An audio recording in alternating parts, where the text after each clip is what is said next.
Ontem eu já disse que eu me sinto muito honrado, muito agradecido, muito desafiado também com esse convite de estar aqui discutindo teologia prática dentro dessa semana de estudos teológicos. Eu considero um excelente tema, extremamente necessário de ser pensado.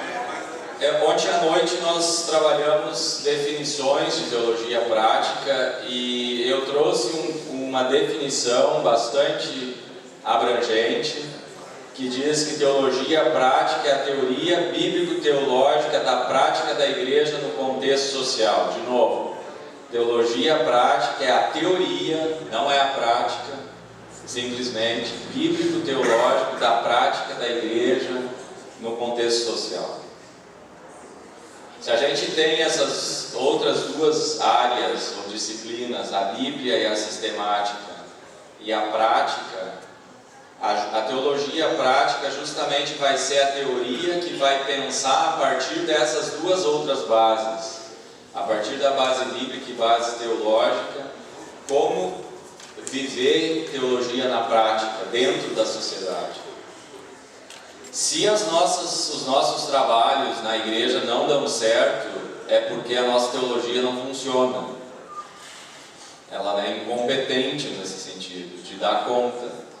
Se a gente não consegue trabalhar com jovens, não consegue trabalhar com crianças, não consegue que o nosso culto fale com as pessoas, não consegue desenvolver espiritualidade na vida das pessoas, existe uma incompetência no jeito de fazer teologia. A teologia bíblica, a teologia sistemática tem tudo a ver com isso, elas não estão imunes, não é uma tarefa só da teologia prática, é tarefa da teologia. Então essas três grandes áreas como a teologia se organiza, elas têm que se pensar para dentro da prática e a partir da prática, de tal forma que façam efeito. Então, nós somos como teólogos e através da teologia prática, deveríamos ser capacitados para dar conta do trabalho. Então, se a igreja não está funcionando, tem um problema no jeito que a gente faz, no jeito que a gente elabora a teologia. Entende? Então, o pepino é bem grande. Nós temos um problema grande e não é um problema só da teologia prática, é um problema de toda a teologia. Se ela não serve para resolver o que a igreja está enfrentando e resolver então a sociedade, de certa forma, porque a igreja está dentro da sociedade, nós temos um problema teológico. Geralmente, como a gente detecta que tem um problema, é as áreas isoladas, né? A Bíblia fazendo Bíblia como se só fazendo Bíblia está bom, a sistemática fazendo sistemática com muitas ideias, como se isso fosse o mais importante. A teologia prática tentando dar conta de um monte de práticas, seguindo a tradição, aquela ideia de que sempre foi assim, então vamos fazer assim, ou copiando simplesmente modelos que tem. Os pentecostais estão atraindo gente, então vamos fazer igual a eles, ou simplesmente agindo por intuição.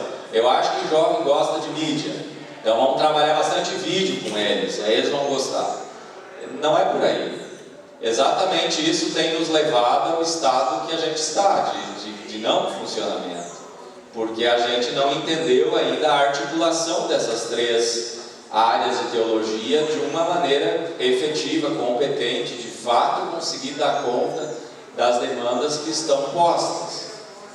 A teologia prática, em grande medida, ela vai olhar esse referencial que ela traz, da teoria em si, mas ela parte sempre das práticas que existem. Então a gente deveria olhar para aquilo que a gente tem em termos práticos e tentar, a partir dali, refletir, ver com muita clareza o que está acontecendo, tentar, a partir do referencial teológico que se tem, a tradição e a Bíblia, pensar essa prática que está acontecendo, remodelar ela para que ela funcione, e então propositivamente criar métodos de trabalho.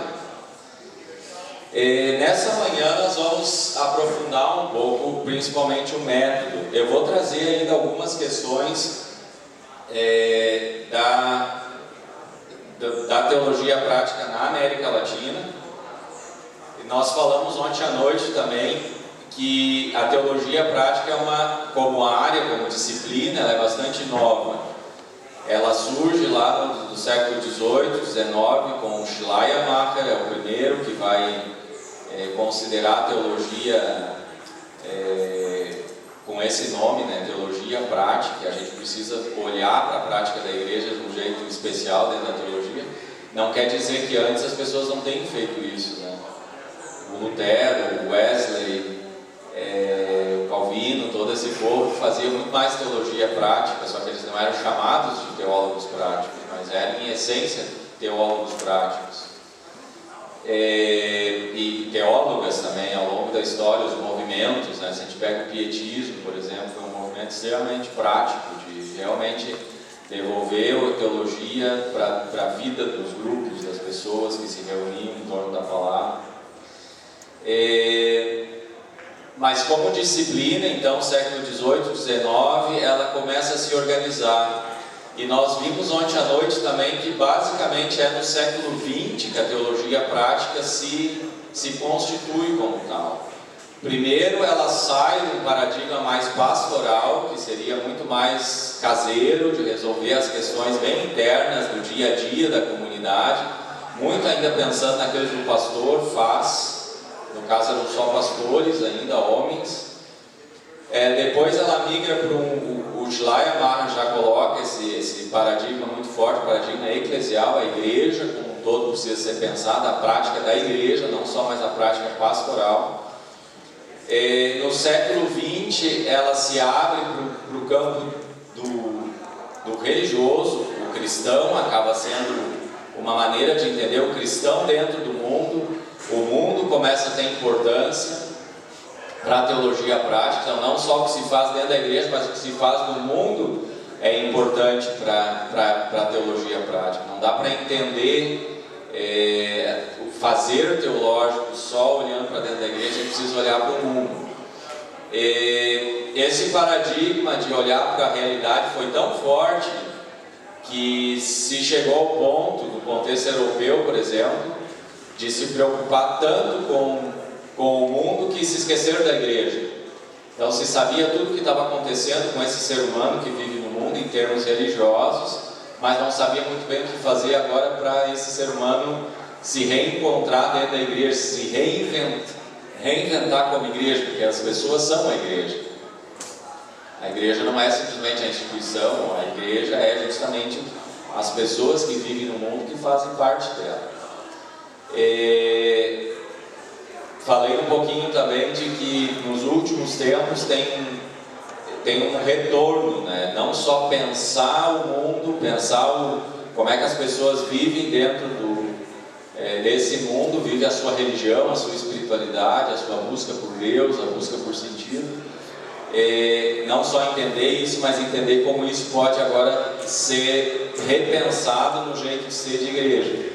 Provavelmente, a partir disso a gente pode dizer que a igreja vai ser muito diferente. A igreja que a gente tem, ela dá conta de muitas coisas, mas existe uma enormidade de gente que não cabe dentro da igreja. E a igreja precisa se reinventar. E no século XXI nós parecemos estagnados, adormecidos, nós não sabemos exatamente o que fazer para conseguir ser igreja nesse contexto. Então, a comunicação do Evangelho, por exemplo, é uma das expressões que nós precisamos descobrir novas maneiras de comunicar o Evangelho. Geralmente, como a gente comunica o Evangelho soa igual. Ou é igual como era antigamente, ou é do mesmo jeito que outros fazem, que comunica até um determinado ponto e não consegue comunicar adiante. Comunicar é muito mais do que dizer Jesus te ama e eu também. Às vezes parece que a gente fica nessa frequência. E como é que transformar o Jesus te ama numa comunicação efetiva que transforma vidas? De fato transforma a vida, engaja pessoas dentro da causa do Evangelho, dentro da missão de Deus, de uma maneira inconfundível, impactante.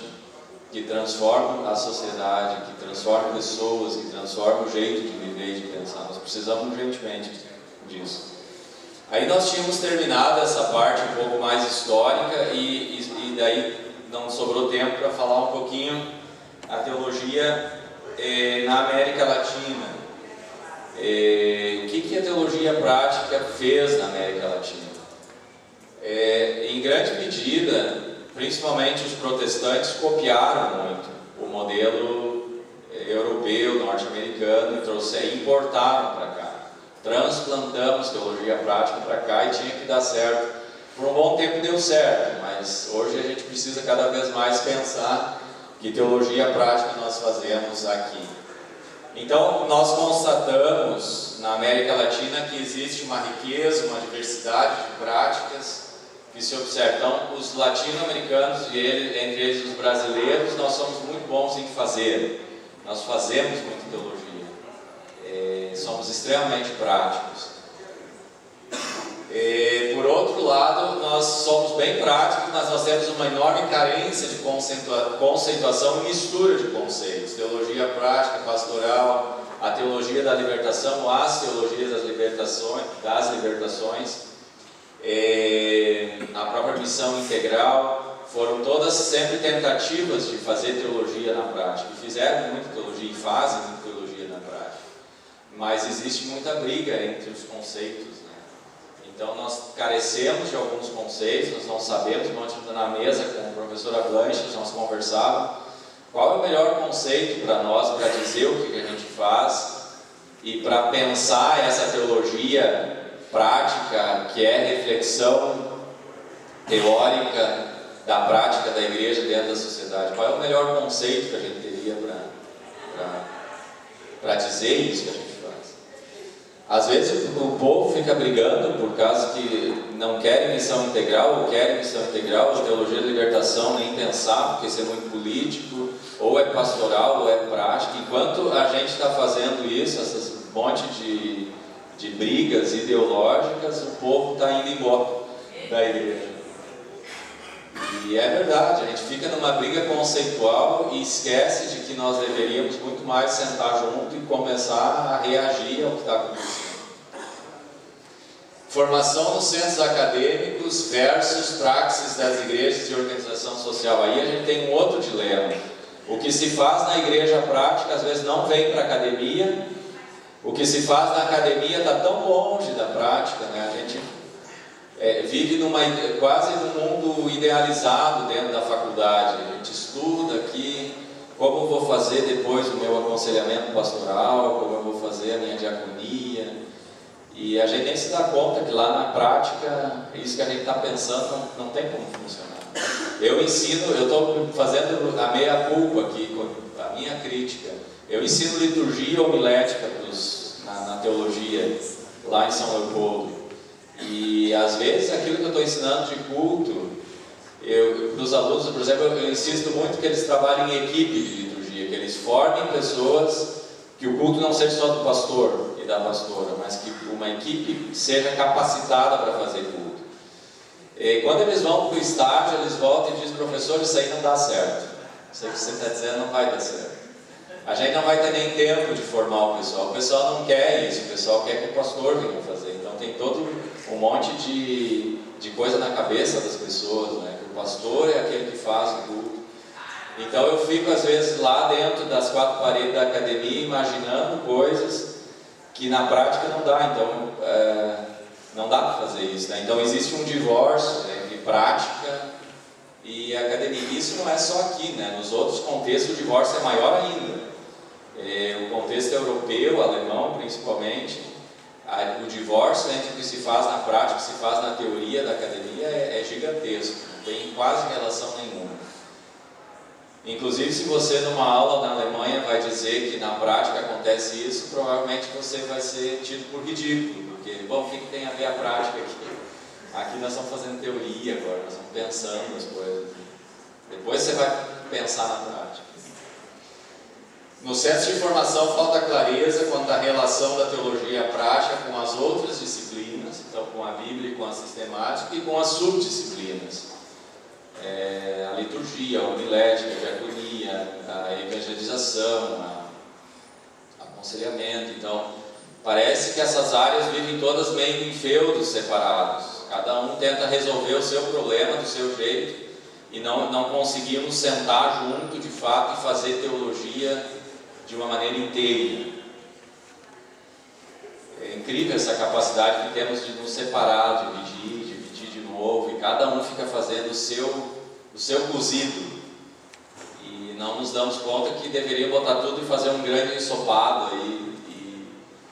E isso seria uma teologia que realmente alimenta, né? Precisa de pão. O católico batista, o Libânio, né? Dizia: a teologia prática padece da tentação de ser muito teológica, muito teórica e pouco pastoral, pouco prática, ou muito pastoral, muito prática e pouco teológica, sobretudo quando se aproxima das ciências empíricas. Então, a sociologia é muito usada aqui nas nossas como um método prático no Brasil, e às vezes a gente quase se transforma em sociólogo ou cientista da religião, mas a gente não consegue voltar para dentro da prática da comunidade. Então, teologia prática tem a tentação de ser muito teológica, muito teórica, pouco pastoral e pouco prática, ou muito pastoral, muito prática e pouco teológica. Então, existe ou caminha demais para a prática e fica só lá, ou vai demais para a teoria e fica só na teoria. Não conseguimos fazer a inter-relação. O Lothar Rolf foi meu professor, talvez conhecido, professor que trabalhou muito com aconselhamento. Ele irá propor, está errado ali, 3 modelos desse relacionamento e posicionamento da teologia prática em relação às demais disciplinas teológicas. Então, o Lothar vai dizer teologia prática como prática da teologia. Ela fornece um instrumental técnico para que os conhecimentos das demais disciplinas possam ser aplicados de forma eficaz na vida da igreja. Como é que eu aplico Bíblia na vida do povo? Como é que eu aplico teologia da justificação por graça e fé na vida do povo? Então, como é que eu faço isso? Então, ela é uma prática da teologia. Como é que eu levo a teologia para dentro da prática? Teologia prática é uma teologia da prática. Ela é a teologia do servir da igreja, sendo teologia da prática eclesial apenas. E um terceiro modelo, teologia prática como ciência da prática, modelo no qual cabe a teologia prática, em diálogo com outras ciências sociais, desenvolver teorias relevantes para a praxis da igreja no mundo atual. Cada um desses modelos vão tomar um certo rumo, né, de como fazer. Os 3 modelos, na verdade, estão tentando fazer a relação, criar uma relação de teologia e de prática, com ênfases maiores em uma ou outra parte.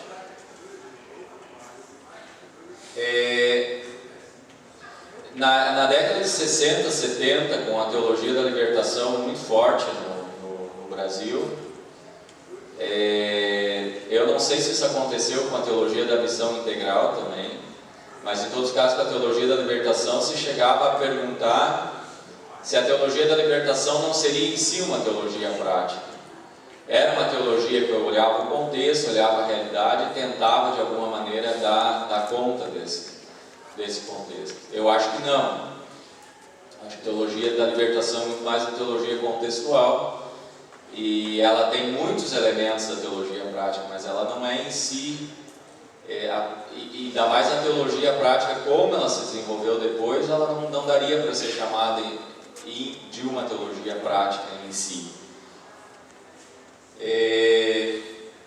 Aqui também o Libânio fala da teologia da praxis, teologia na prática, teologia para a prática. Então ele tenta justamente fazer essa relação, como é que a teologia da libertação se relaciona com a teologia prática. Ele via muitas relações, né, entre as duas, mas também se diferenciava, não dava para simplesmente substituir uma pela outra. Ontem eu tinha falado disso, está num artigo na revista Estudos Teológicos, vocês podem acessar ele pela internet. Lá tem um artigo dessa professora, Bonnie Miller McLemore, ela escreveu um artigo, 5 mal-entendidos da teologia prática. E é uma americana que faz uma excelente análise, inclusive olhando o nosso contexto, olhando como é que a teologia da libertação ou as nossas teologias contextuais entram nessa discussão. Ela diz, para cada mal-entendido, ela propõe um corretivo. O mal-entendido aqui não é o que ela está dizendo, é o mal-entendido que existe, e ela tenta então dizer, não, isso aqui tem uma explicação. O primeiro mal-entendido, teologia prática, é uma disciplina marginalizada com uma identidade confusa. Ela combate essa ideia.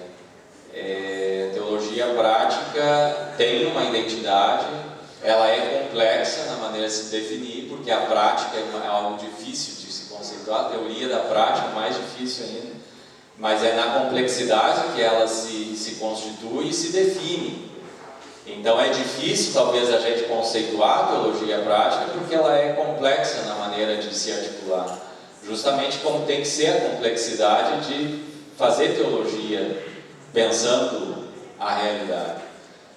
Mas não dá simplesmente para continuar reforçando isso, nós somos os coitados, né, que ficam fora da teologia. Não, a teologia às vezes se coloca nessa posição de nós não fazemos parte, nós não temos um objeto próprio, nós não temos uma teoria. Às vezes é por incompetência dos teólogos práticos mesmo, de não conseguir se articular enquanto teólogos e teólogas práticas. A segundo mal-entendido, o problema com a teologia prática e a educação teológica é o paradigma clerical.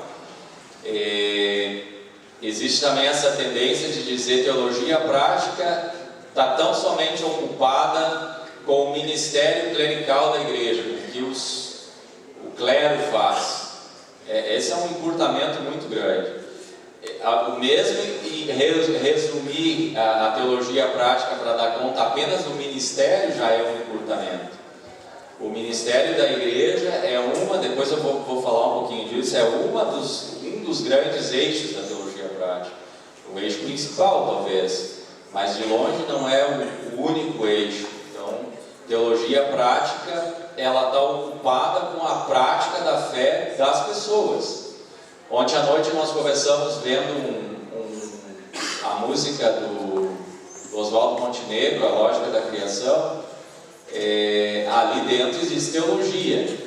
A teologia prática deveria se ocupar também com essa teologia. Ali também existe algo teológico que pulsa.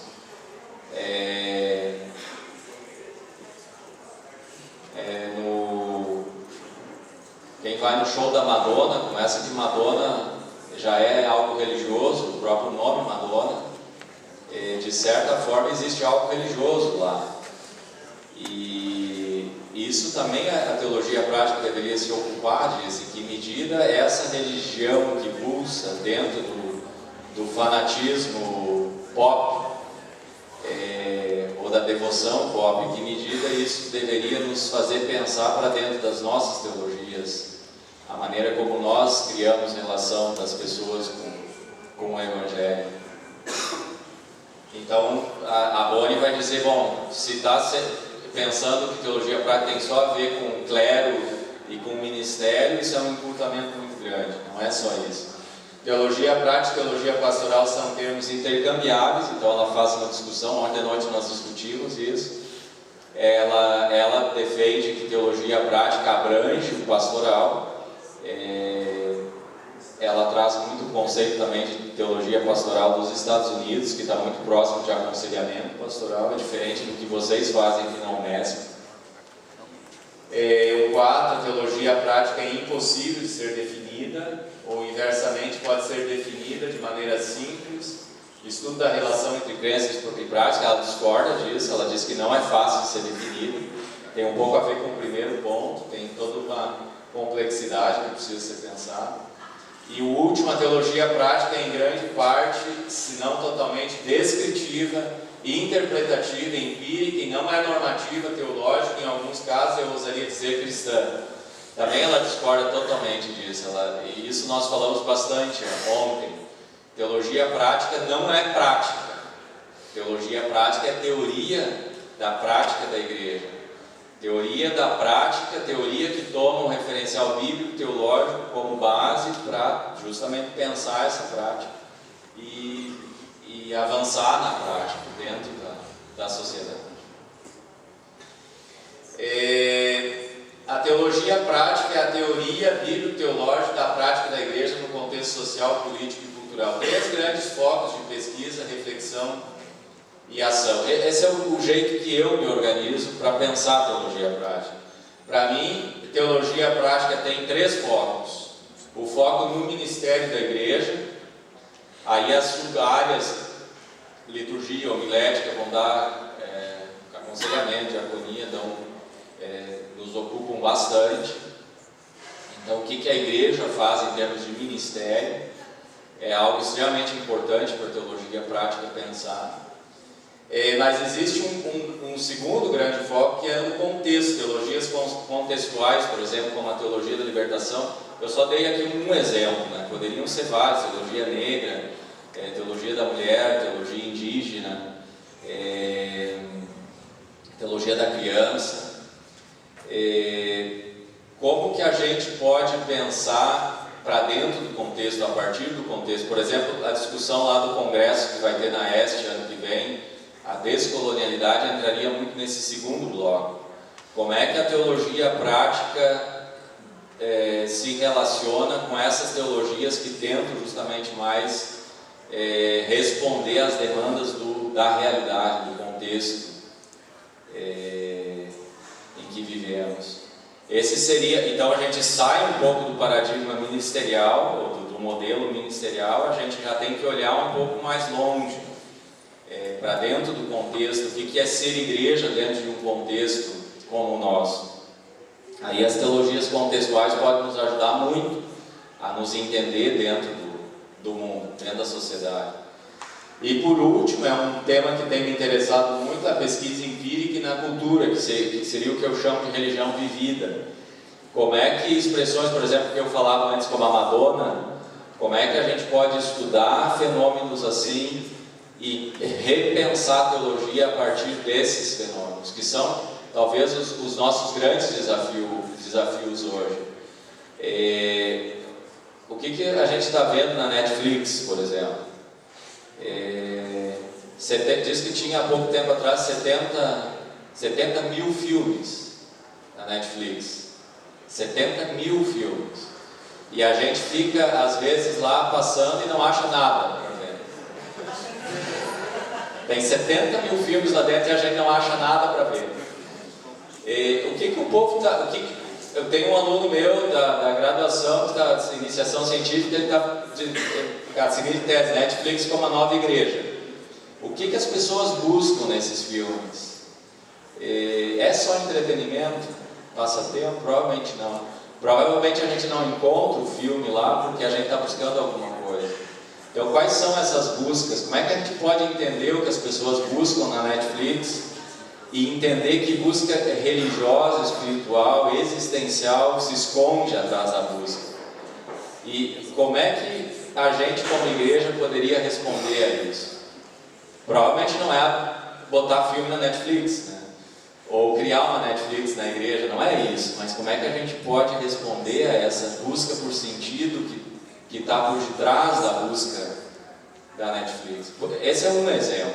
Então isso entraria já muito mais nesse terceiro eixo. Geralmente as ciências da religião, vocês têm aqui na UMESP um programa de pós-graduação em ciências da religião, geralmente a ciência da religião se ocupa disso. A teologia prática pode se ocupar disso também.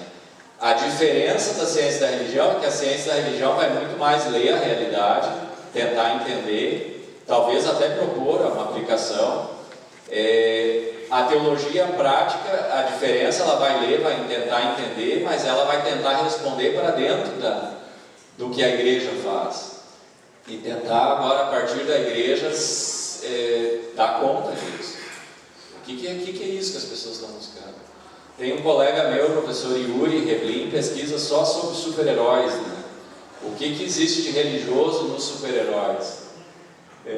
Quando ele falava isso, a gente pensava, esse cara está doido, né, de fazer isso, mas ele consegue nos ajudar muito a entender uma busca de altruísmo, de devoção, de engajamento pela salvação do outro, em super-heróis, por exemplo. E por que cada vez mais a gente tem filmes de super-herói que lotam cinemas? O que as pessoas estão buscando lá? É simplesmente passar o tempo? Ou se esconde ali por detrás um desejo de um super-herói? De alguém que nos salve, alguém que nos proteja, alguém que cuide da gente, alguém que nos dê uma razão para viver. Temas teológicos. A maioria dos filmes que a gente vê, inclusive os filmes de terror, estão carregados de elementos teológicos, religiosos. O que a gente faz com isso para dentro das nossas igrejas? A igreja não tem nada a ver com isso. A igreja tem a ver com isso, porque as igrejas estão dentro do mundo, e o mundo é um mundo marcado por essas buscas que se expressam dessa maneira. Aqui estão as referências, então tem várias coisas aí disponíveis em artigos ou em livros mesmo, então eu vou deixar isso depois com os professores, podem ser usados. Nós vamos agora passar para o tema dessa manhã, que é os métodos em teologia prática. Eu só pergunto se a gente tem até aqui, dessa recapitulação e finalização, alguma pergunta, alguma consideração? Bom dia, professor. O senhor estava falando sobre a questão da teologia prática, e a partir dessa questão da teologia prática nós podemos refletir através de uma reflexão teológica, e a partir da visão de René Padilha, ele afirma que a reflexão teológica ela é para alguns a partir de uma compreensão de uma resistência que no contexto latino-americano existe, em que a questão da reflexão teológica sobre a teologia prática é uma reflexão voltada somente para os intelectuais. E na visão dele, ele afirma que, por esse motivo, por essa compreensão sobre a reflexão teológica acerca da missão de Deus, através da teologia prática, é algo que há resistência, porque, de fato, é considerado por aqueles que não conseguem refletir teologicamente sobre a prática, através da missão de Deus, porque, em grande parte, as pessoas acreditam que é algo voltado somente para um grupo de intelectuais. O que o senhor pensa acerca disso? Eu concordo muito com isso. Isso tem justamente a ver com o divórcio que a gente falava entre a prática de fato, a academia, a prática que a academia acha que é prática, mas que não é a prática de fato. Então, é um impasse gigantesco que temos, não é um privilégio só nosso, no sentido de que outros contextos também enfrentam isso. Eu sou plenamente de acordo com isso. A teologia prática que nós fazemos na academia, ela em grande medida, inclusive o que nós estamos falando aqui, ainda está muito longe do que de fato se precisa na prática, né? Ou a reflexão que deveria ser feita de fato a partir da prática. Entende? Então eu agradeço muito por essa pergunta. Eu até tinha anotado assim que nós temos um agravante ainda que vai muito ao encontro dessa pergunta que o Pedro faz, com base no René Padilha. Quando as teologias se tornam reconhecidas no Brasil, e aí a gente caminha muito forte para um paradigma mais acadêmico do que já era. Então os nossos seminários já eram acadêmicos, mas a gente se academiza mais ainda. Com os programas de pós-graduação em Teologia e Ciência da Religião, a coisa fica mais distante da realidade da igreja. Os nossos programas de Teologia e Ciência da Religião, eu sou coordenador de um programa de Teologia, não tem quase nada de igreja lá dentro, é a impressão que eu tenho. O pessoal não quer pensar em igreja, o pessoal quer ser cientista da religião, num sentido bem distanciado. Toda vez que soa algo, isso aí é de igreja, não, isso aí não nos interessa. É uma observação que eu tenho, assim, muito forte, de que com os programas de pós-graduação a gente ficou mais distante, então o reconhecimento nos academizou mais ainda do que já era, as pós-graduações e a aproximação com a CAPES, que é o órgão aí que regulamenta todas as pós-graduações, ficamos mais distante ainda da própria teologia e mais distante ainda da prática. A gente tem aversão à prática, como se isso fosse pouco, né? O que o povo faz, isso não nos importa. A maioria dos estudos que tem é sobre neopentecostalismo, sobre outras crenças, outras religiões, e em vez da gente estar estudando de fato a prática que acontece, né? Resolver o problema das nossas igrejas. Então, a cada vez mais tem aparecido vozes que têm dito isso. O que nós fazemos na teologia e na pós-graduação deve ser ir exatamente lá junto com o povo que está se reunindo para fazer estudo bíblico. A partir dali a gente estudar com as pessoas, tipo, como se faz isso, qual a importância disso, como poderia ser diferente, como poderia atingir mais pessoas, como poderia impactar o contexto em que a gente está inserido.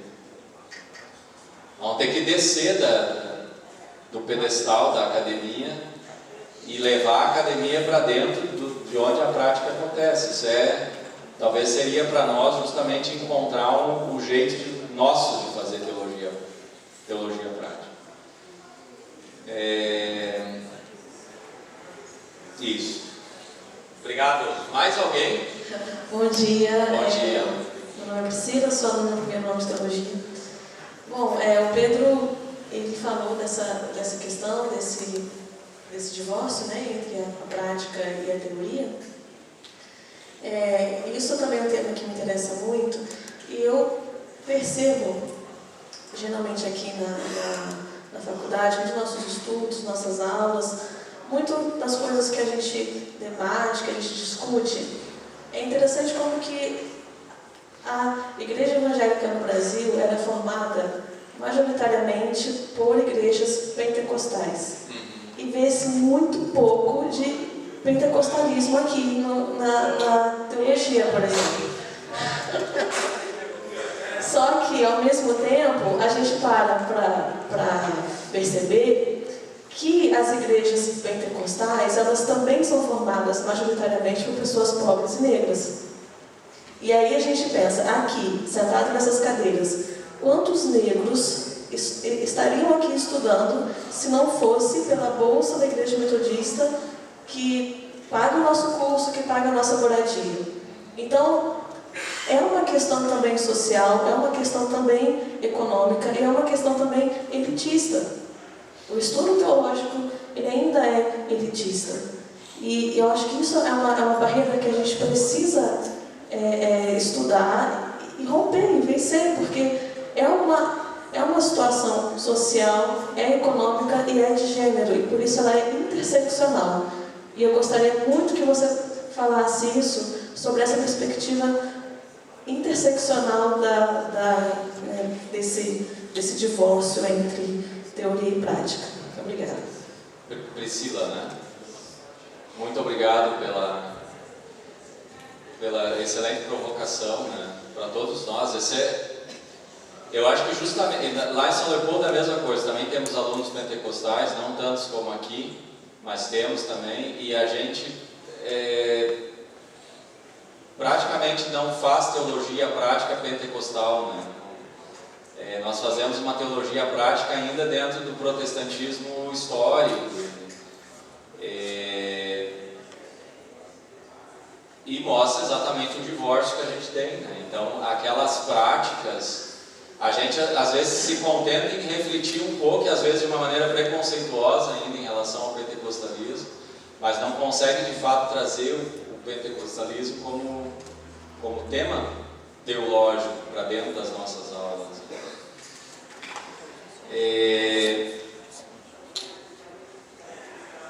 A sua colocação ela é um desafio, né? Eu acho que o que você já colocou, eu concordo, né? Eu acho que a teologia é elitista, ela é acadêmica em si, né?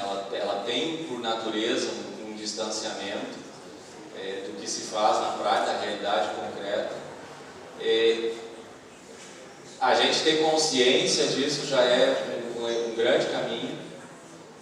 mas não adianta ter só consciência, né? A gente tem que tentar desconstruir algumas coisas. Então, talvez o problema, esse de novo é um dilema, né? A gente os grupos de pesquisa, né? Geralmente os grupos de pesquisa ficam muito mais restritos às pós-graduações, mas seria muito interessante na graduação ter um grupo de pesquisa sobre teologia prática pentecostal, por exemplo, onde participassem pentecostais e não pentecostais e tentasse entender as práticas pentecostais, refletir elas teologicamente. Isso seria extremamente interessante. Eu gostaria de fazer parte do grupo assim. O culto pentecostal, por exemplo, é um tema que me interessa muito. Geralmente a gente olha para o culto pentecostal com um desdém. Não tem liturgia, não tem, é muito espontâneo, é muito controlado por uma outra pessoa, pelo ministro de louvor, coisas desse tipo, né?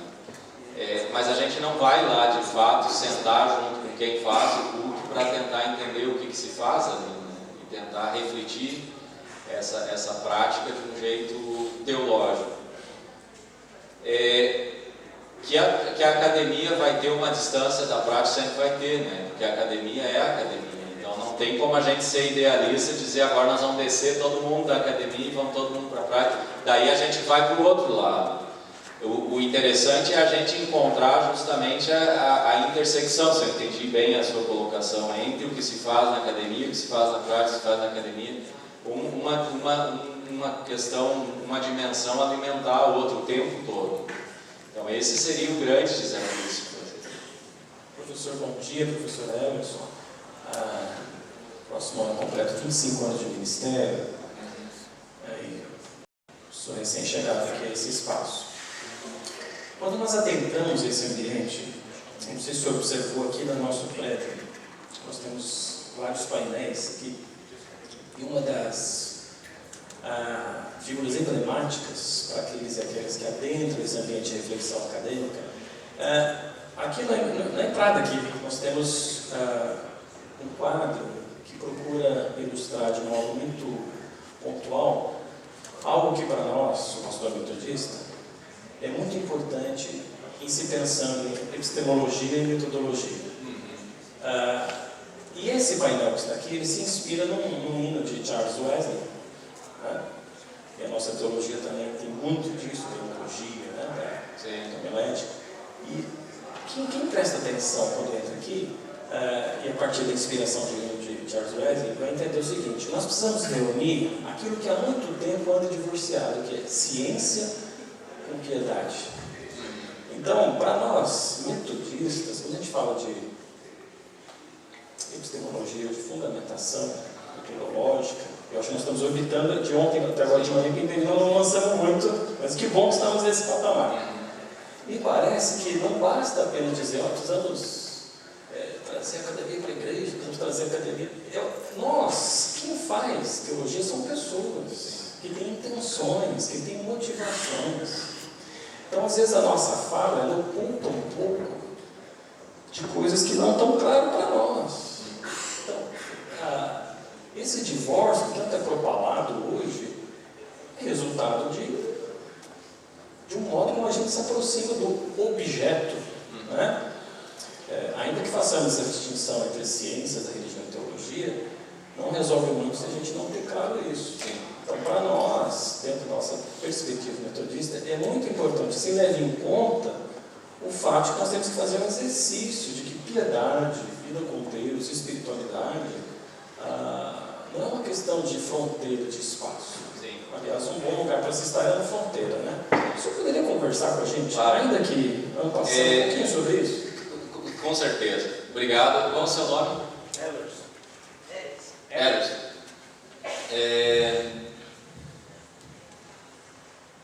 Parece que a gente está sempre nesse passe, né? Academia e prática, a gente não consegue sair dele. Às vezes eu acho que as nossas práticas lá na comunidade funcionam realmente por misericórdia divina, assim, né? Porque a gente na academia pouco consegue de fato ajudar ou entender aquilo que acontece. Bom, a estudante de teologia justamente fazem toda essa reflexão teórica, deveriam ter a capacidade de fazer a relação depois, não é a academia em si, são pessoas, como você disse. Eu vou só trazer um exemplo aqui para a gente pensar no onde provavelmente acontece o impasse. Quantos de nós estudaram na academia como de fato observar o que acontece na prática? Realmente observar, entender, analisar o que acontece na prática. Nós não aprendemos a fazer isso. Nós olhamos a prática que a gente recebe lá depois do ministério, a gente olha ela como uma prática já dada, a gente não tem condições, a gente não tem instrumental de entender o que de fato acontece. Nós não temos instrumental para isso. A teologia prática justamente deveria nos capacitar, em primeiríssimo lugar, e esse vai ser o primeiro ponto do método, a ver. A gente não aprende a ver. A gente vê, mas não vê. A gente vê por cima, a gente vê já o previsto. A gente não olha de fato o que acontece. A gente tem até medo de olhar. Porque ontem à noite eu dava o exemplo da pregação, né? Quantos de fato pregam, sendo 25 anos de ministro? Quanto a gente dá de possibilidade para as pessoas de fato dizer o que aquela pregação diz? Além dos elogios no final da porta da igreja que a gente recebe, que talvez é um retorno, mas é um retorno que está muito ainda emoldurado pelo sagrado, né? Uma vez uma senhora me disse: que prédica linda, pastor. Daí eu perguntei para ela: o que você gostou? Ela dizia: a sua voz é bem alta. Entende? O quanto a gente dá para as pessoas de fato a possibilidade de dizer o que elas vivem, o que elas experimentam, como experimentam. A gente toma por sabido, por dado, por entendido, mas a gente não quer ouvir de fato. E a partir desse ouvir atento do que acontece, a gente conseguir estabelecer novas maneiras de pregar, de ministrar, liturgia, de fazer música. Já pensaram isso, quem trabalha com música, se a nossa música agrada de fato, o que ela diz para as pessoas, o quanto ela alimenta a espiritualidade, se alimenta ou não alimenta. Então são coisas que a gente difícil faz e eu acho que a gente deveria fazer muito mais justamente para diminuir seria algum jeito da gente atacar a dicotomia que existe. Aprender muito mais a analisar as práticas que existem. E a partir dessa análise cuidadosa, olho no olho, próxima, respeitosa, a gente tentar junto com o povo da igreja repensar e refazer teologia prática de fato, que dê o efeito que deve ser dado. Entende? Quantos de nós discutimos, por exemplo, a construção do templo com o povo da igreja de fato? Geralmente a gente vai lá e constrói um templo do jeito que a gente acha que é um bom templo, mas a gente não tem a coragem de discutir. Talvez se a gente fosse discutir com as mulheres, o templo seria muito diferente do templo assim, tipo ônibus, né? Onde um senta atrás do outro, fica na frente, que é um modelo muito masculino, de basílica, onde tem todo um poder. As mulheres provavelmente fariam algo muito diferente, né? Muito mais circular, muito mais de aproximação, mas a gente não tem coragem de fazer isso, a gente tem medo, porque isso desmonta, pode desmontar muitas das coisas que não tem. Ou talvez não, né? Talvez dentro do imaginário das mulheres também já está essa ideia de igreja ônibus, né? Um olhando para a nuca do outro. Vamos falar um pouquinho sobre método, vamos ver se ajuda isso. 3 passos metodológicos para nós que trabalhamos muito com o ver, julgar e agir, vai ficar muito próximo, só que é diferente, né? A proposta do ver, julgar e agir dentro da teologia prática é diferente. Por quê? Porque a teologia da libertação usou muito para o ver a metodologia sociológica do marxismo, que tentava entender a realidade, o contexto, e a teologia prática não vai fazer isso pelo menos num primeiro momento, né? Ela até pode usar um recurso sociológico, mas esse não deveria ser o primeiro recurso. Então, como teoria crítica da praxis num contexto religioso e cultural da sociedade, a teologia prática serve na edificação da comunidade e da igreja para dentro e para fora. Isso dizendo o que a gente estava vendo até agora de uma outra maneira. A teologia prática observa os seguintes âmbitos de ação: a igreja e seu contexto, os campos de ação da comunidade, os processos concretos de ação, as pessoas dentro e fora da igreja, suas condições e necessidades, os problemas, relações. Isso é o que a teologia prática deveria se ocupar, e entender o que de fato acontece na vida da igreja. E a partir da teologia, descobrir como trabalhar de uma maneira mais eficiente isso aqui. A igreja e seu contexto, os campos de ação da comunidade, os processos concretos de ação, as pessoas dentro e fora da igreja. Só entender as pessoas dentro e fora da igreja seria grandioso, né? A gente tentar entender suas condições, necessidades, os problemas, suas relações, etc. Além de observar, a teologia prática se ocupa para que a praxis da igreja seja boa, eficiente, através da qual tal praxis faça jus ao amor de Deus, às pessoas e à criação. Então não é simplesmente pensar a prática para continuar naquela mesma prática. O fim não é a prática, o fim é a boa prática. O fim é que o amor a Deus e às pessoas seja de fato comunicado de maneira eficiente, de maneira impactante. Esse é o objetivo maior. Não é simplesmente estudar como fazer música para continuar fazendo música, mas fazer música de tal maneira que se perceba o amor a Deus e o amor ao próximo de uma maneira eficiente, impactante. Por isso a teologia prática precisa observar e identificar necessidades e encontrar caminhos para a praxis teológica eficiente. Por isso o método ver, julgar e agir torna-se um método viável para a teologia prática. Eu vou tentar explicar ele.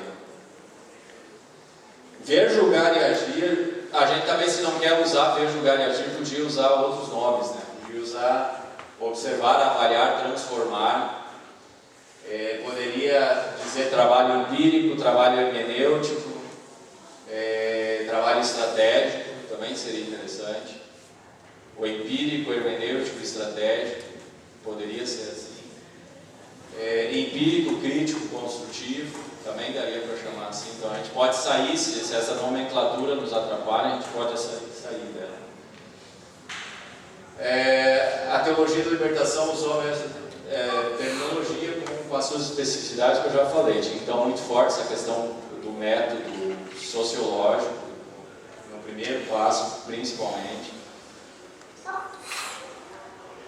A importância de observar que tipo de teologia prática estamos pensando: a teologia prática feita na comunidade, a teologia prática feita por ministros e ministras, teologia prática feita no seminário ou por pesquisadores de teologia prática. Lembra? Ontem à noite nós começamos falando disso, que a teologia prática ela pode ser entendida em pelo menos 4 grandes grupos, né? Que seria isso aqui: o que a comunidade faz, o que os ministros e ministras fazem, o que nós, no estudo da teologia, fazemos, professores e alunos, e o que a pesquisa de teologia prática faz. Então, cada uma vai ter uma visão diferente. Quanto mais para cá a gente vem, da comunidade, dos pesquisadores, mais teórico vai ficando e mais distanciado vai ficando da prática. Então, obviamente que a comunidade está muito mais com o pé no chão na prática, só que às vezes estão na prática fazendo simplesmente porque sempre se fez assim, ou por intuição, né? Vou fazendo porque é assim que eu tenho que fazer, né? Os grupos de visitadores de doentes, por exemplo, a gente capacita pessoas, na minha igreja se faz isso, né? Tem toda uma formação com membros da igreja para visitar pessoas no hospital. Então eles fazem isso, mas eles precisam ser capacitados, precisam retornar da visita, ter a possibilidade de conversar sobre o que está acontecendo, o como está funcionando, se está tendo o seu efeito ou não está tendo. Então não é só largar a comunidade fazendo a prática, mas justamente a teologia e a prática tenta refletir com a comunidade a prática que está sendo feita. Quanto mais distante da prática, mais os métodos tendem a complexificar suas teorias. Isso é verdade. Então, os acadêmicos de teologia prática estão longe da prática, estão fazendo teoria da prática, o que não é bom. Nós vamos agora para esses 3 passos metodológicos, e seria bem interessante a gente usar ele. Se a gente tivesse tempo na semana de estudos teológicos, seria legal, na tarde, por exemplo, sentar em grupos, pegar um caso específico e aplicar o método, né? Ver ele, julgar ele e propor saídas para ele. Pegar um caso bem concreto, um grupo de oração. Como é que a gente poderia ver esse grupo, julgar eles no bom sentido, analisar o que acontece desde a teologia e propor continuidade para dentro da continuidade. Isso seria o mais legal de fazer. Nós vamos ficar aqui muito mais na exposição do método. Esse cara aí, o Schlatter, disse que ciência é primeiro ver, segundo ver e terceiro ver, e sempre de novo ver. Então, ciência é ver. Não existe nada mais importante que para qualquer ciência do que ver, olhar com atenção, esmiuçar, observar atentamente. Uma vez um professor, Nelson Kirst, talvez conhecido de alguns professores de liturgia, pegou a turma de alunos da graduação e disse: vocês vão em qualquer lugar aqui do campus e observem durante 15 minutos, anotem tudo que vocês observaram. E daí vocês voltam para cá e me contam o que vocês viram. Nós somos bem faceiros, né? Cada um foi para um lugar. O meu grupo foi para a biblioteca. Sentamos na biblioteca, 5 minutos nós tínhamos observado tudo. Tinha estante, tinha um atendente, tinha 2, 3 que entraram e saíram. Voltamos felizes que a gente tinha observado, estava com a tarefa pronta. Mostramos para o professor, ele disse: talvez vocês observaram 1/5 do que era para observar. Voltem lá e observem de fato o que está acontecendo na biblioteca. Nós não tínhamos observado as pessoas que entraram, quem era, nós não tínhamos observado que cheiros tinha, nós não tínhamos observado a claridade, as luzes, quais as estantes estavam em que lugar, quais tinham mais livro, quais tinham menos livro. Então, nós não observamos quase nada. Geralmente, quando a gente observa uma prática, a gente observa com óculos muito grande. A gente de fato não vê o que está acontecendo. A gente tem medo até de ver. Aprendeu a ver uma tarefa científica, é ver mesmo, é ver nos detalhes. É ver quem está lá, como se move, como se senta, como olha, tentar entender o que sente, o que pensa. Diferente da teologia sistemática, que parte do conhecimento bíblico para refletir em toda a sua amplitude de forma ordenada à luz da história, da teologia e do dogma, a teologia prática parte do campo de ação da igreja, do contexto social, da vida concreta das pessoas, suas realidades, suas relações, concepções e ações, etc. E a partir daí reconhece e lê a prática à luz das Escrituras e chega a conclusões teológicas. Lá no grupo de oração que a gente tem, a gente observa, são 15 pessoas, a maioria mulheres, a maioria tem de mais de 30 anos, das pessoas que estão lá. A maioria participa das atividades da igreja. Estou agora imaginando aqui com vocês. Vem nos cultos, ou participa do grupo das mulheres, ou participa do grupo de homens, ou de algum outro espaço, coral, grupo musical da igreja.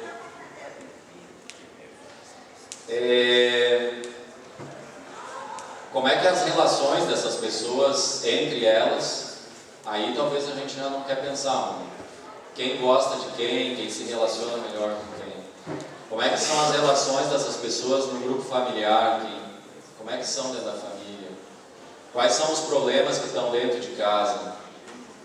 Falta de diálogo, pouco tempo para sentar junto, a correria do trabalho, falta de dinheiro, cartão de crédito estourado, problema de bebida, problema de drogas, subemprego que os filhos talvez estão tendo que enfrentar. Como é que essas questões estão aparecendo no grupo de oração? Talvez elas não vão aparecer no grupo de oração porque as pessoas têm vergonha de falar. No grupo de oração eu tento mostrar que eu sou uma pessoa santa, né? Então não vou trazer os meus dilemas, sem pensar agora nos problemas pessoais de cada uma das pessoas que está lá. Quais são os dilemas próprios, pessoais, bem individuais, as grandes crises de cada um, crise de meia-idade, o medo do futuro, medo de ficar doente, medo de perder o emprego. A gente pensa nessas coisas, isso é de fato olhar a realidade e a partir daí fazer teologia. E fazendo teologia, renovar o jeito que o grupo de oração se reúne, de forma que ninguém queira nunca faltar no grupo de oração, porque é fundamental que eu esteja ali, porque ali eu me realizo como pessoa, ali eu posso ser de fato quem eu sou e tratar todas as minhas angústias e minhas alegrias de fato como pessoas.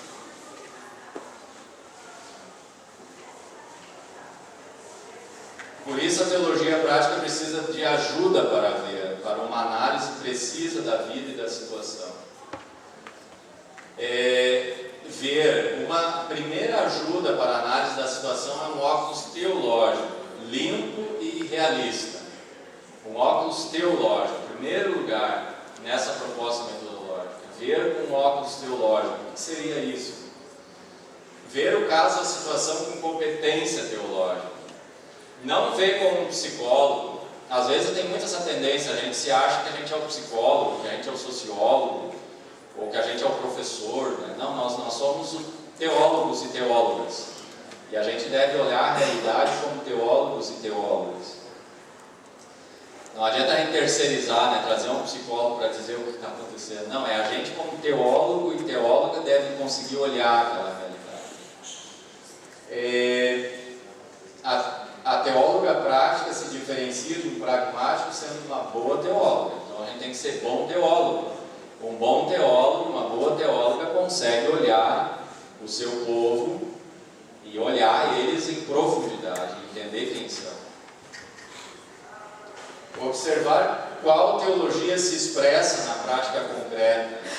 A sabedoria prática, nós falamos ontem, a phronesis do Aristóteles.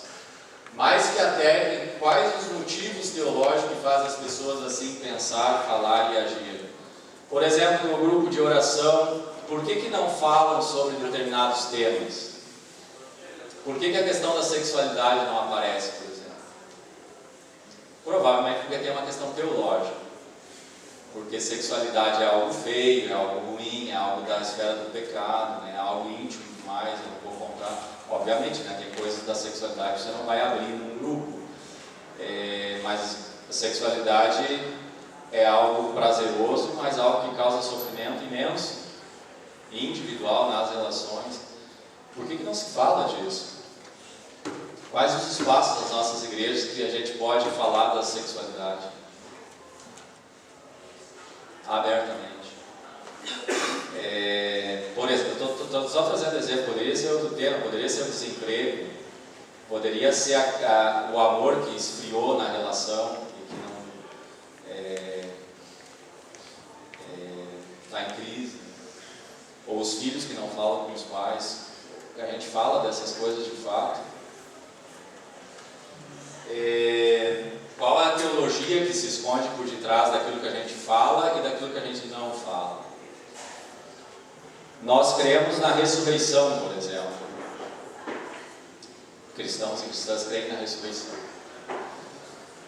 Eu fui pastor de escola por 10 anos, capelão escolar. Uma vez num culto eu perguntei, hoje estamos celebrando a Páscoa, o que aconteceu com Jesus? Aí um menino levantou a mão, bem aqueles que querem sempre falar, né? No meio do culto, assim, 200 crianças no culto, junto com os pais. E o menino, eu quero falar, ele reencarnou. Bom, paciência, né? Porque que pergunta. Como é que a gente fala de ressurreição num contexto espírita, kardecista, kármico, como o contexto brasileiro? Eu suspeito que grande parte dos nossos membros,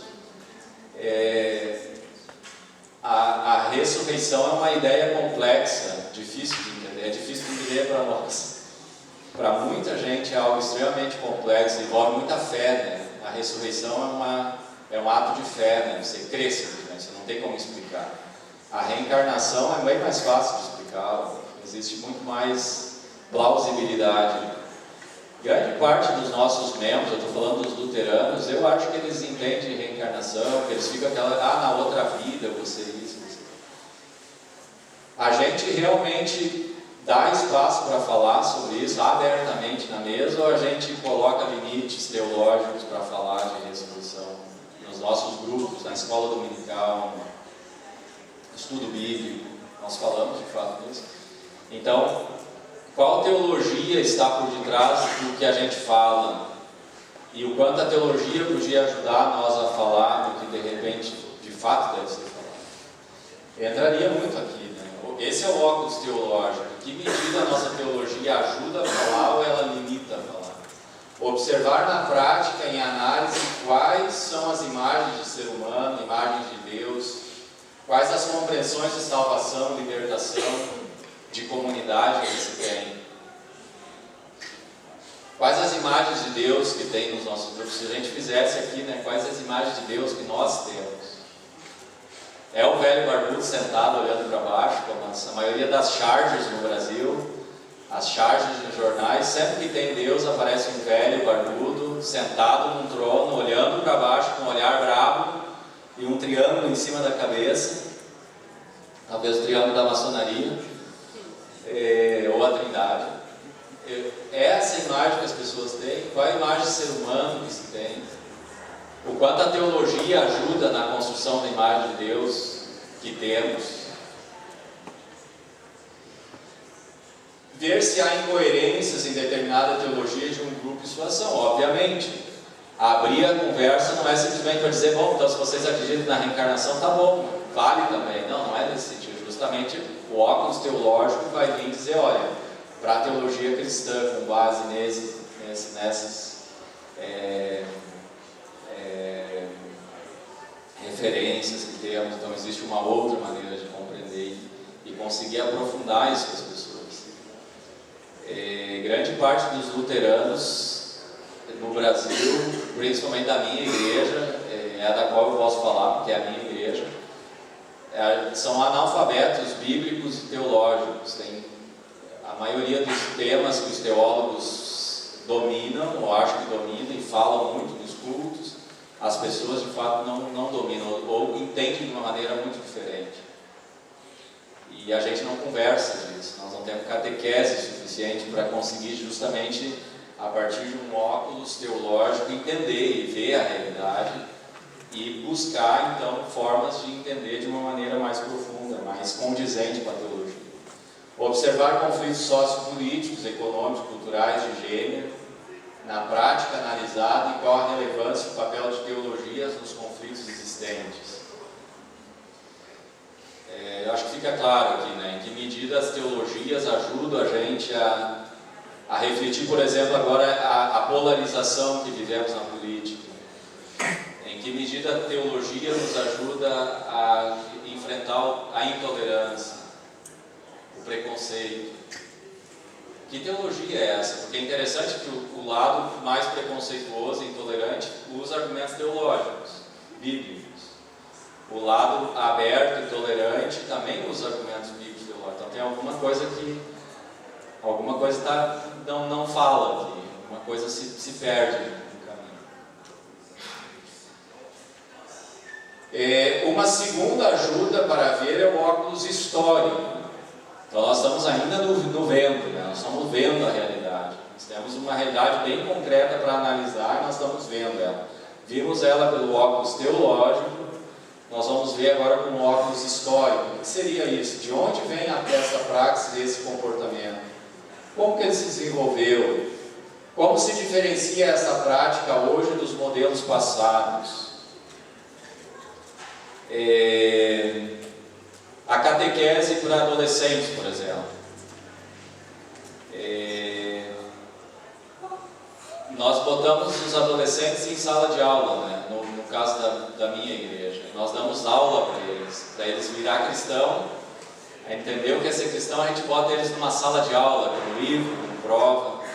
O pior da escola nós copiamos para dentro da igreja, que é justamente a sala de aula, um sentado atrás do outro, às vezes. Exatamente o óculos histórico seria por que a catequese é feita dessa maneira.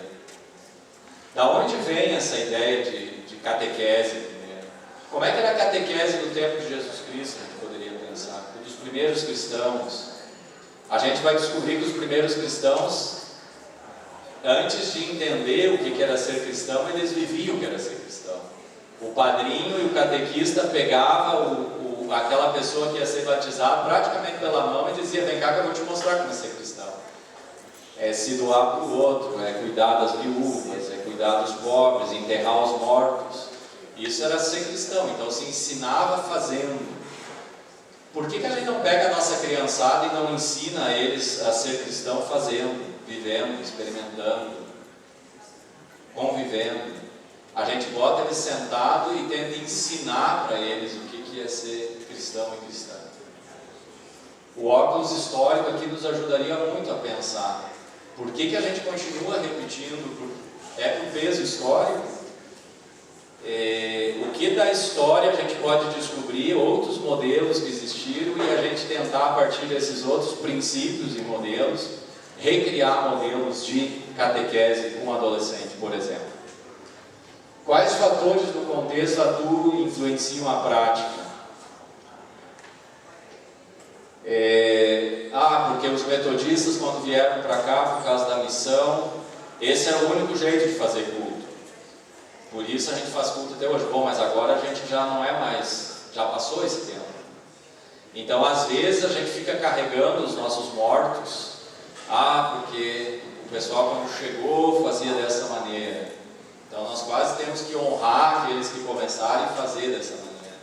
Olha, esse seria o óculos histórico, deveria nos ajudar a tirar coisas, colocar outras. A história das áreas específicas de ação da teologia prática pode servir como pano de fundo para a compreensão da prática atual. Então, como é que se fazia aconselhamento, como é que se fazia visita a enfermos ao longo da história? Isso pode nos iluminar muito. Tem um teólogo que era metodista, o James White, um americano, ele dizia que a descoberta das nossas raízes nos dão asas.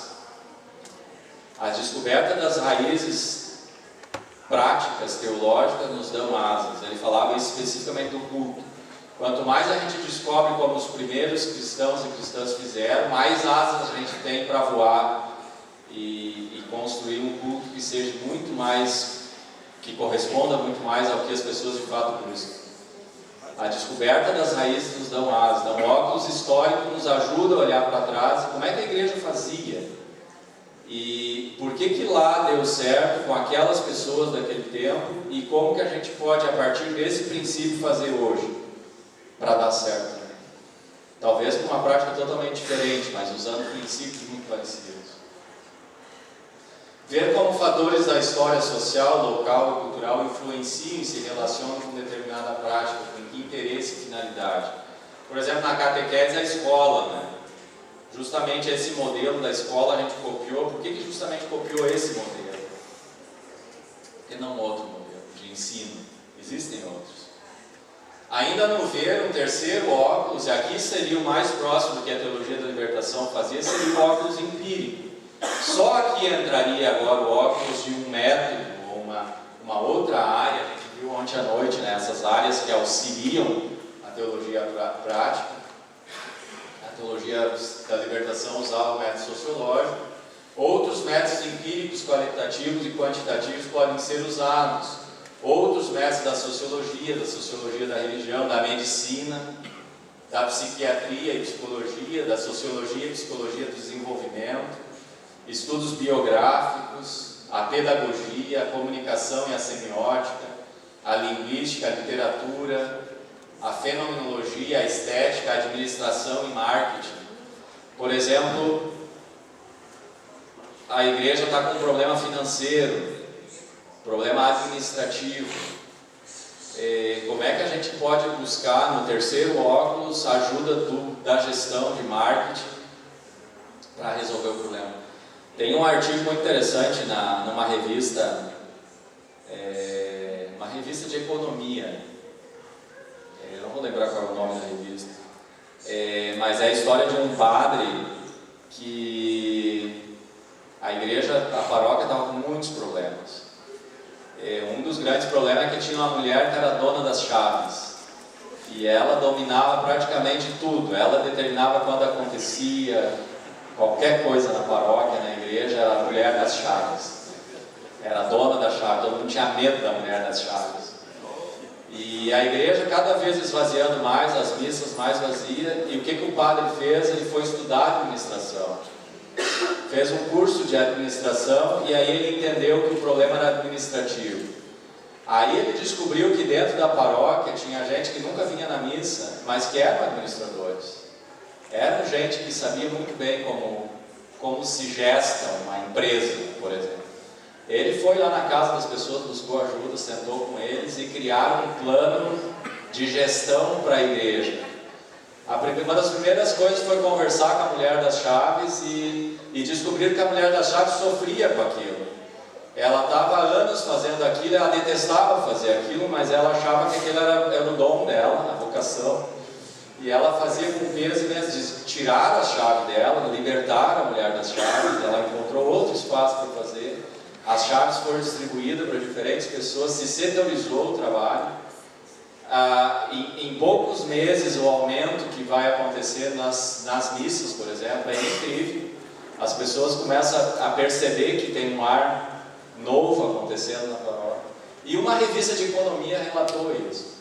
Então, o óculos empírico justamente nos ajuda a olhar para o que nos acontece, além do óculos teológico, além do óculos histórico, a partir de uma competência que nós não temos. Por exemplo, fazer um site. Os sites de igreja geralmente são desastrosos, porque a gente acha que porque estudou teologia a gente sabe fazer site, sabe fazer vídeo. É um desastre. Os vídeos dos luteranos é um programa de rádio filmado. Eles param na frente do microfone e ficam falando durante meia hora, ninguém vai ver o vídeo, mas eles acham que fazer vídeo é assim. Eles transferiram o programa de rádio para o vídeo porque acham que eles não precisam, que eles têm competência suficiente. Teologia tem, mas não tem competência midiática nenhuma. O óculos empírico justamente vai buscar alguém de mídia e vai dizer: olha, esse conteúdo que vocês têm, que é muito bom, esse conteúdo nós temos que transmitir para as pessoas usando esse recurso, esse tempo, esse lance de jogo de imagens, com música. Isso vai comunicar para as pessoas, isso vai atingir o que vocês querem. Então isso seria o óculos, o terceiro óculos do ver. O julgar, tudo que foi visto anteriormente precisa agora ser avaliado à luz da teologia, obviamente. Não é simplesmente fazer um bom vídeo para dar ibope.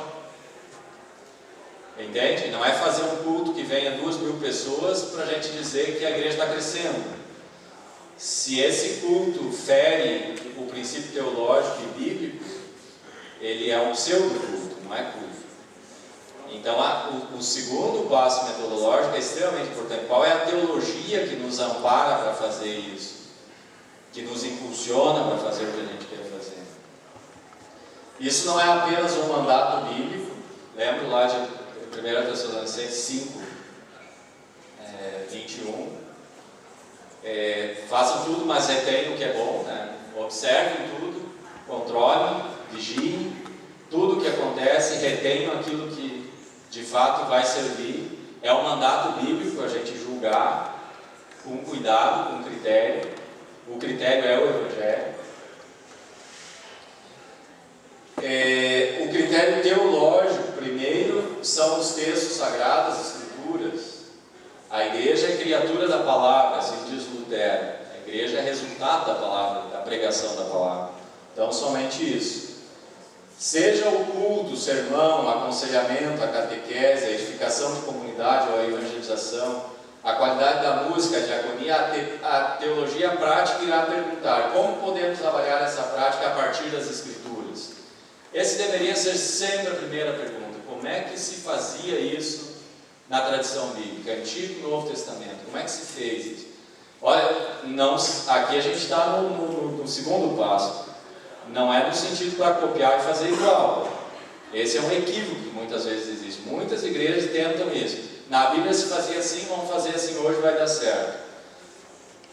O critério bíblico é muito mais um critério de análise, de hermenêutico, de interpretar o que acontecia lá, para a gente conseguir interpretar como vai acontecer agora.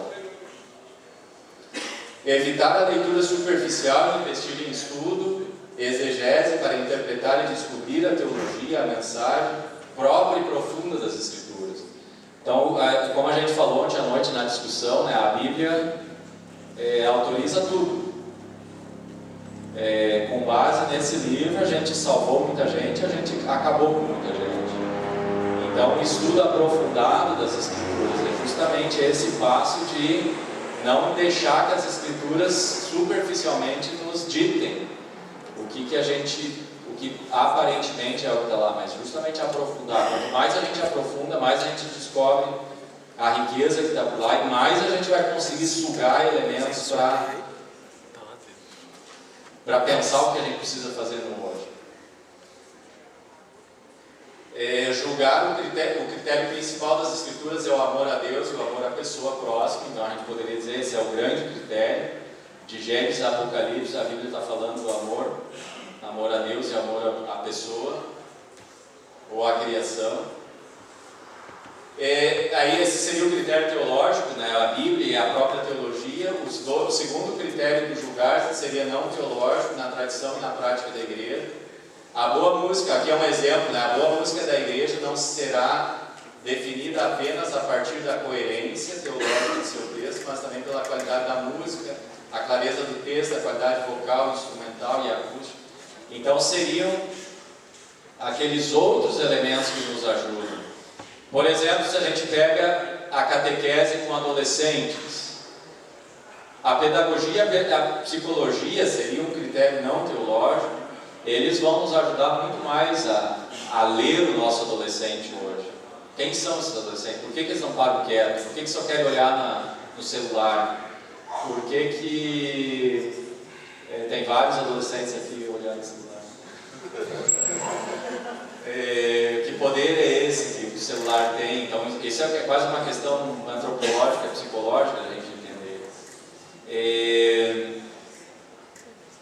Vão conseguir nos ajudar muito mais a ler a realidade que temos e propor. Então, aqui seria muito mais um passo já de entendendo, julgando por que se dá dessa maneira, a gente conseguir dar o passo seguinte, que é propor uma ação.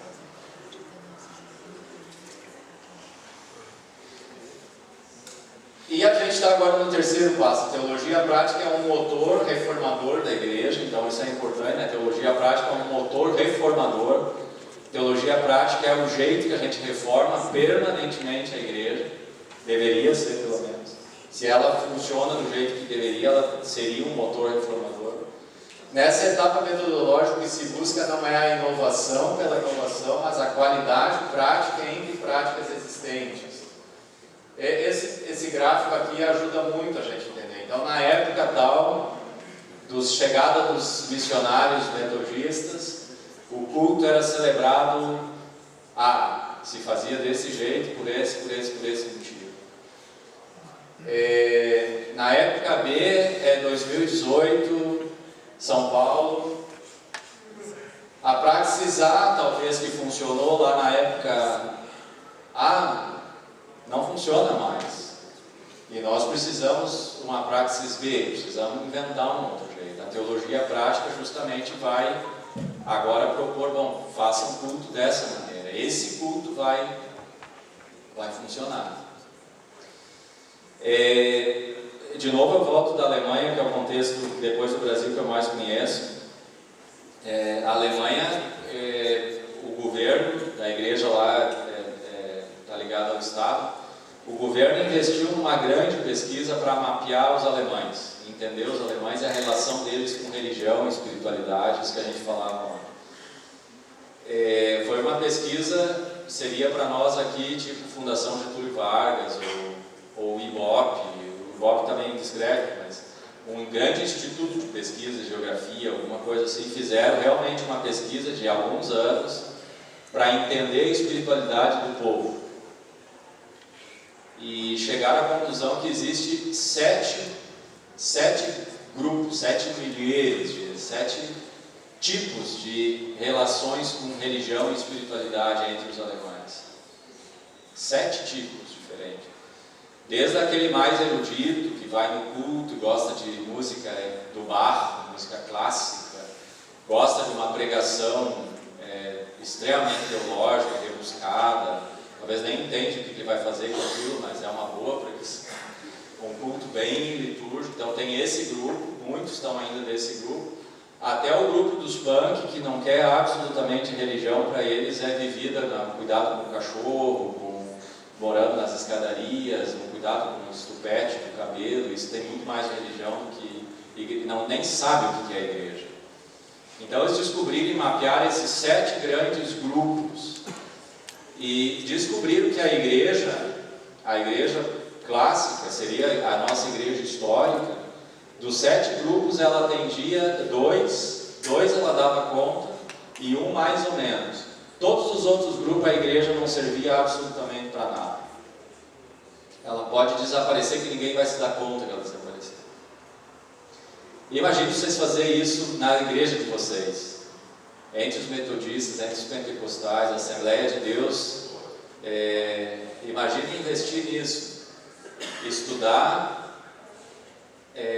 quem são os assembleianos de fato, de onde vem, o que pensa, o que sente, como entendem Deus, como gostariam de celebrar, como celebram. Esse celebrar ajuda para os jovens, por exemplo, para os adultos talvez, mas já os jovens têm certa resistência. Como é que eu posso agora propor um novo jeito de fazer, justamente fazendo todo esse mapeamento, entendendo como de fato. Ou a gente vai com aquela ideia de que a gente acerta no meio, né? Eu tenho dentro do culto de tudo. Eu tenho gente mais liberal, eu tenho gente mais conservadora, eu tenho criança, eu tenho adulto, eu tenho velho, eu tenho gente nova, eu tenho gente com boa formação, eu tenho gente com pouca formação. Eu acerto no meio, assim, tento fazer um culto que pegue mais ou menos, agrade todo mundo. Até por um tempo dá para fazer isso, né? Mas provavelmente daqui a um tempo, muitos dos que estão sendo pegados no meio vão começar a ir embora, né? Vão dizer, isso aqui não é para mim, né? Não me atinge, não me fala, eu preciso mais disso. As nossas práticas, em grande medida, elas tentam acertar no meio, no sentido de que elas tentam fazer uma média. A gente tem um crente standard, que é mais ou menos aquele que a gente imagina que é o crente metodista, o crente assembleiano, o crente luterano, e a gente tenta atingir ele, mas depois dele existe uns 10 outros crentes que a gente não sabe o que fazer, a gente nem entende quem são, a gente tem medo de entender.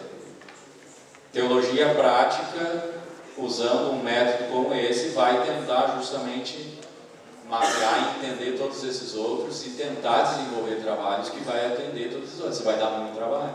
Provavelmente a própria ideia de um pastor, uma pastora que rebanha uma comunidade vai ter que desaparecer, né? Começa por aí. O modelo clerical que nós temos de um pastor que pastoreia 1.000 pessoas, 2.000 pessoas, tem gente, na minha igreja tem pastores que pastoreiam 2.000, 3.000 pessoas. Esse modelo, ele não tem como continuar, precisa ser urgentemente revisto. A descentralização dos ministérios é algo urgente de se pensar nas igrejas históricas,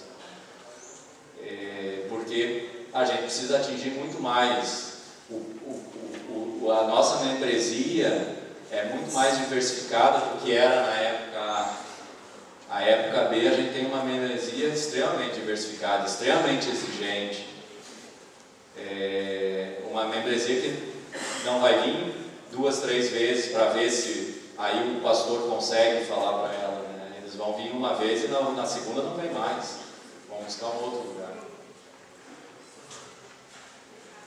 No agir ainda, comprova-se que a prática A como boa, a teologia prática irá trabalhar para transformá-la, transpô-la para a época atual como boa prática. Comprova-se que a prática A, mesmo que na época foi relevante, já não contribui para a comunicação do Evangelho. Hoje a teologia prática irá desenvolver o conceito de tal forma que outra prática possa cumprir essa função. Então nós estamos muito presos, inclusive a Assembleia de Deus, viu? Muito preso ainda aos 100 anos de história, né? Então foi feito assim, a gente tem que se manter nesse modelo. Por outro lado, sofrem com toda a teologia da prosperidade, com todas as demandas dessa teologia descartável, individualista, também não está resistindo a isso.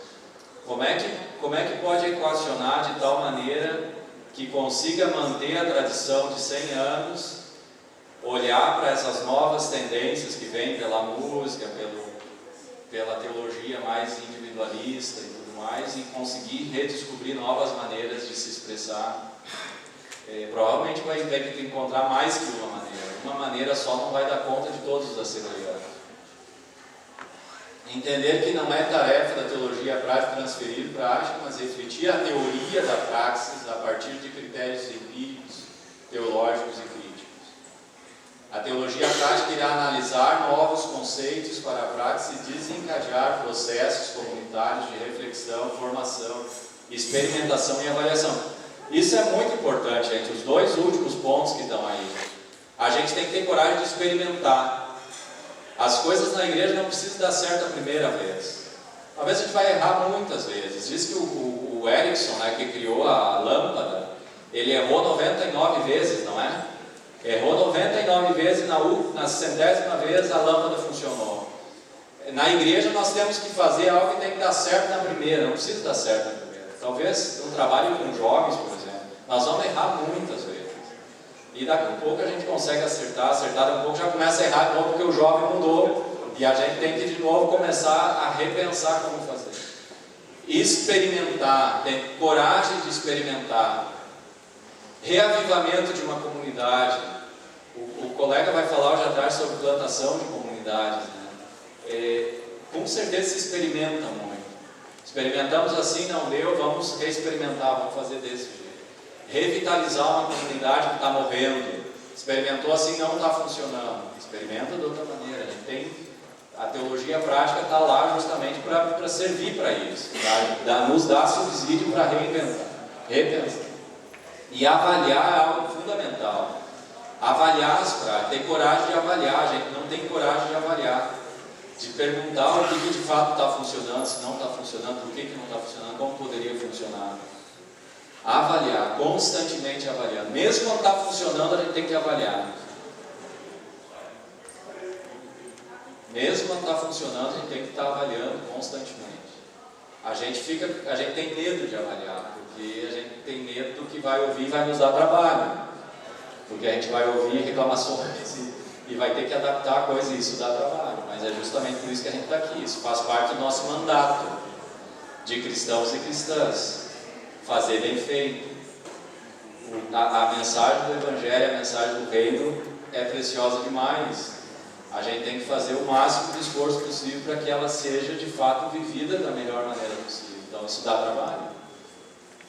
Deus vai fazer a parte dele, mas Ele conta com cada um de nós para fazer a nossa. Por isso que a gente faz teologia, senão não precisaria perder esse tempo todo. Para fazer da melhor maneira possível. Não simplesmente fazer para subsistir, mas fazer para ser realmente sinal do bem. Aqui e agora. Acho que deu tempo agora. Eu ia até fazer um culto, mostrar um recorte de um culto. Eu pensei em tentar pegar um culto metodista, mas daí fiquei com medo de pegar um que talvez não é o mais representativo. Eu pensei em um culto da EST, lá dos alunos de teologia. A gente tem culto toda quarta-feira, culto eucarístico, tem sempre ceia no culto. E é justamente pegar aquele recorte e tentar aplicar o método. Qual é o óculos teológico? Qual é o óculos histórico que está por detrás aqui? Com um óculos teológico, o que eu vejo? Um óculos histórico, um óculos empírico, o que daria para ver? Julgando a partir da teologia e das escrituras, o que esse culto está fazendo? É teologicamente correto? Está de acordo com as escrituras? Promove o amor a Deus e o amor ao próximo ou não? Se voltasse a ver ali, né? Quais as imagens de Deus o ser humano tem? E aí o agir, né? Se a gente pudesse pensar como é que esse culto poderia corresponder mais ao que ele ainda não corresponde. Com certeza tem um montão de coisa ali para ser feito. Como é que a gente poderia propor um culto que fosse mais eficiente como culto, como encontro com Deus e sua comunidade?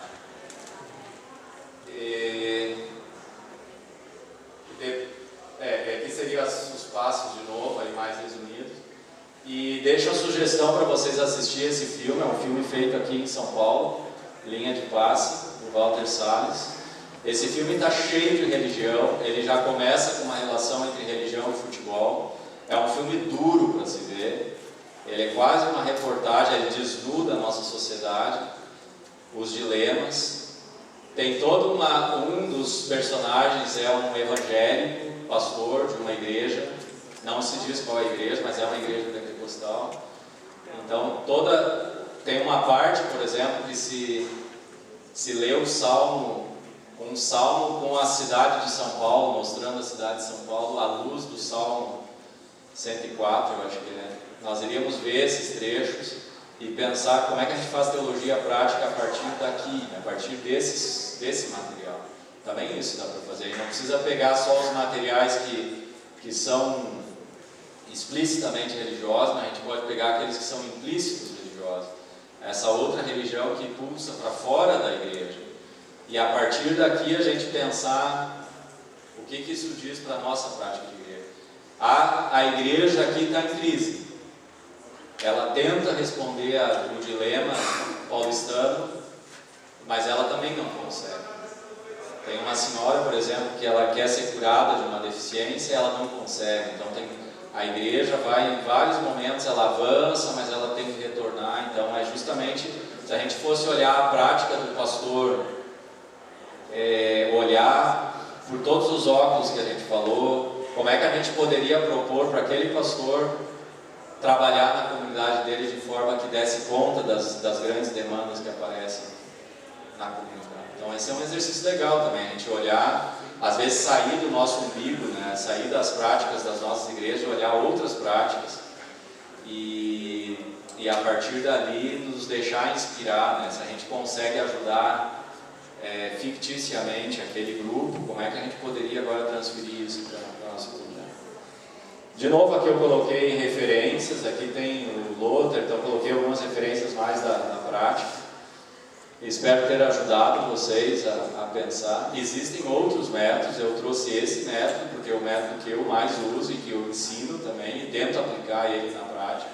Mas com certeza existem muitos outros métodos que poderiam ser usados em teologia prática. Agradeço muito pela atenção de vocês, desculpa se eu falei demais.